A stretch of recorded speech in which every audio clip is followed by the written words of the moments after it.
Gilles Demestre, bonjour. Bonjour. Alors, Cannes, c'est aussi un certain reflet du cinéma. Vous êtes réalisateur, vous faites des films familiaux, notamment avec Mia et le lion blanc, le loup et le lion. Donc, des films qui s'adressent à un grand public. Est-ce que vous regrettez que ces films-là ne soient pas présents à Cannes? Bon, je pense que c'est probablement pas l'objet de Cannes de présenter la totalité du panorama du cinéma. Hein. Donc ça, ce sont des films particuliers qui s'adressent à un public large, international. Cannes, c'est plutôt des films d'auteur, ou alors évidemment ils font venir aussi des stars dans des films qui sont des films souvent américains d'ailleurs avec des stars. Et bon, le type de film que je fais n'a pour l'instant pas sa place du tout. Voilà, moi mes stars, c'est des animaux. Hein, donc on va pas faire monter un lion ou un loup le tapis rouge. Ça serait un peu compliqué, mais alors donc ce sont quand même des grandes stars qui font passer des messages écologiques, notamment Mia et le lion blanc. C'est un message qui porte sur la nature, sur la faune. Bah, c'est vrai que les projets de ces films, c'est évidemment d'abord de distraire, de donner des émotions à un public large. Les parents, les grands-parents, avec leurs enfants, peuvent aller voir ces films-là. Tout le monde doit se sentir heureux de les voir. Et derrière, grâce à ça, essayer de passer des messages essentiels sur la défense de notre planète, sur le fait que s'il n'y a plus d'animaux sur Terre, il n'y aura plus d'humains non plus. Enfin, qu'on est tous interconnectés et que c'est important de penser à tout ça. Donc c'est ce que racontent un peu les films et on essaie d'éveiller un peu les gens, évidemment, à ces problématiques-là. Ça fait plus rêver finalement un film qu'un documentaire sur ces questions. Bon, ça ne s'adresse pas du tout à la même personne. On ne peut pas parler à un enfant de 5 ans comme on peut parler à un adulte qui a déjà une culture des problématiques d'environnement. Donc aujourd'hui, on s'est aperçu, nous, que nos films, souvent c'est des films que les enfants vont voir, la première fois que les enfants vont au cinéma pour les voir. Et donc ça, c'est une responsabilité et un honneur en même temps, parce que ce qu'on va leur dire, ils vont s'en souvenir toute leur vie. Et on veut aussi, avec Prune de Metz, donc, qui est ma femme et qui écrit les scénarios, que les parents qui accompagnent leurs enfants ne s'ennuient pas. Donc c'est aussi des films qui peuvent se partager, quelle que soit la culture et quelle que soit la langue. C'est aussi ça qu'on essaie de faire.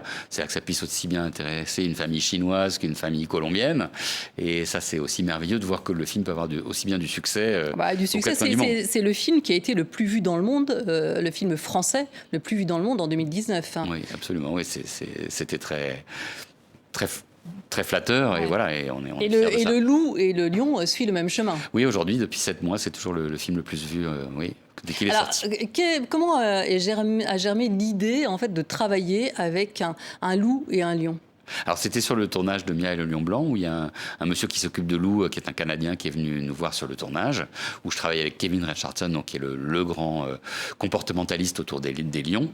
Et j'avais ces deux gars là qui discutaient animaux, qui étaient passionnés, qui se battent pour défendre évidemment la cause de ces prédateurs qui sont en danger. Je leur ai dit, pourquoi on ne ferait pas un film tous les trois ? Ça serait génial de faire se rencontrer ces deux prédateurs mythiques du cinéma qu'on ne voit jamais ensemble. Oui, c'est ça, parce que là, ils sont amis, contrairement à ce qu'on voit dans la littérature en général. Voilà. Et ils sont jamais ensemble de toute façon dans les films, ils se rencontrent pas, ou dans les livres. Et là, tout d'un coup, de les faire se rencontrer par la magie du cinéma, et surtout de montrer qu'ils peuvent finalement créer une relation, devenir amis, devenir frères, et puis à travers cette histoire-là aussi, de prendre leur défense, hein, parce qu'ils sont en voie de disparition aussi.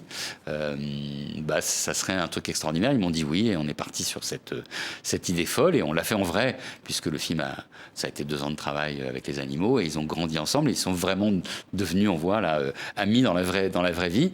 Et c'est incroyable de voir que ces deux prédateurs si différents, c'est un chien, un chat, mais en beaucoup plus fort, sont des câlins, sont des frères, et ils ne peuvent pas sont inséparables. Alors, comment on fait travailler des animaux par rapport à un scénario ? Comment on fait coller en fait, le scénario à la personnalité des animaux ? Alors, comment ça marche ? Nous, on fait le contraire aujourd'hui. Il y a 2 écoles, vous me disiez. Oui, il y a évidemment une école du dressage où, qui a été longtemps utilisé par le cinéma et qui est de dire l'animal doit faire ça et on lui impose de le faire par tous les moyens. Nous, on est plutôt dans une dynamique d'adapter en fait notre histoire. Bien sûr, on écrit une histoire, c'est un scénario, mais derrière, en fonction de la réalité des animaux, on s'adapte. Alors, qu'est-ce qui a changé, par exemple Le Loup et le Lion, on a fait 16 versions du scénario.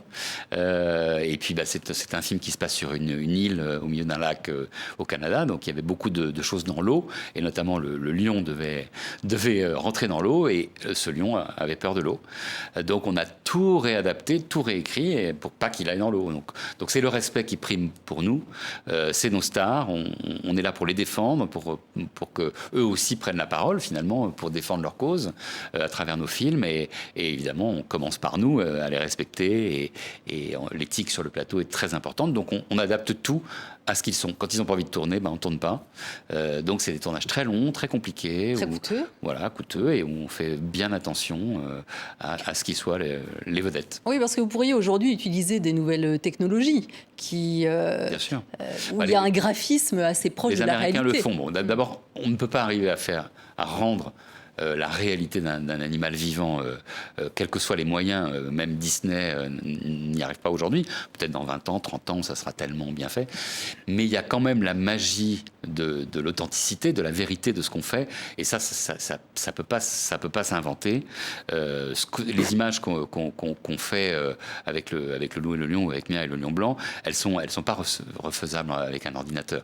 Il y a beaucoup d'improvisation aussi dans ces relations. Quand un loup saute sur un lion et qui jouent ensemble, c'est extrêmement compliqué à reproduire. Donc aujourd'hui, cette émotion-là, cette authenticité-là, elle fait que le public, quelque part, même s'il ne l'analyse pas, le ressent. Et cette émotion-là, elle est précieuse.